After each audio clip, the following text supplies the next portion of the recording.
নমস্কার বন্ধুরা, দীপা রান্নাঘরে তোমাদেরকে স্বাগত।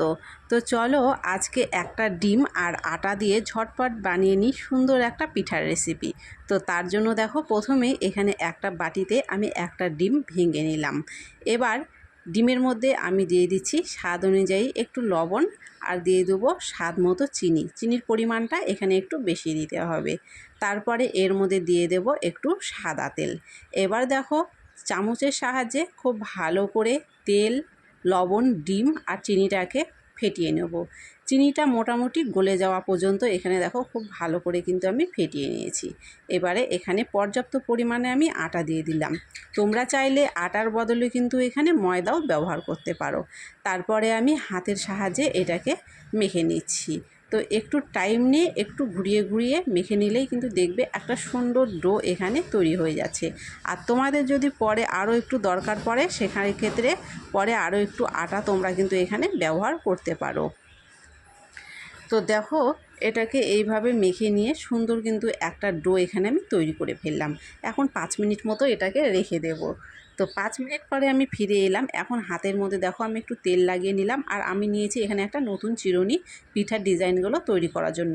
অবশ্যই নতুন চিরুনি কিন্তু এখানটায় ব্যবহার করতে হবে। এখানে দেখো আমি কতগুলো পিঠা কিন্তু তৈরি করে নিয়েছি আর তোমাদের দেখিয়ে দিচ্ছি পিঠাগুলোকে আমি কিভাবে তৈরি করলাম। তার জন্য প্রথমে একটু হাতের মধ্যে ডো নিয়ে একটু ঘুরিয়ে মাথার দিকটা একটু সুচালো করে নিতে হবে। তারপরে চিরুনির ওপরে বসিয়ে দেখো এইভাবে একটু ঘুরিয়ে দিলেই কিন্তু সুন্দর মতো ডিজাইনগুলো তৈরি হয়ে যাচ্ছে। তো তোমাদেরকে আমি আরও একটা পিঠা তৈরি করে দেখাচ্ছি। দেখো এইভাবেই কিন্তু সহজেই প্রত্যেকটা পিঠার ডিজাইন তোমরা সুন্দরভাবে করে নিতে পারবে। এরকম করেই কিন্তু দেখো আমি সব পিঠেগুলো এখানটায় বানিয়ে নিয়েছি।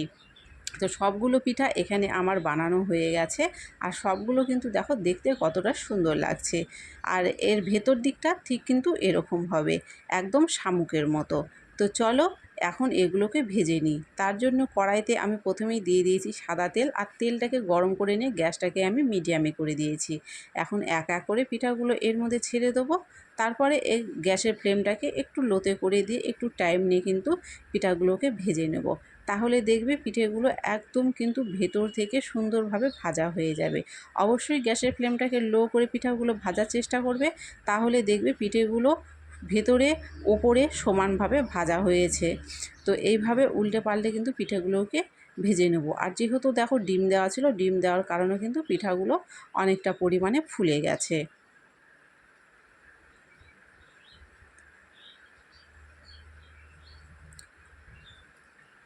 প্রথমের পিঠাগুলো কিন্তু আমার দেখো সব ভাজা হয়ে গেছে। এগুলো কিন্তু এখন আমি উঠিয়ে নেব। আর এইভাবেই কিন্তু পরের পিঠাগুলো আমি সব ভেজে নেব।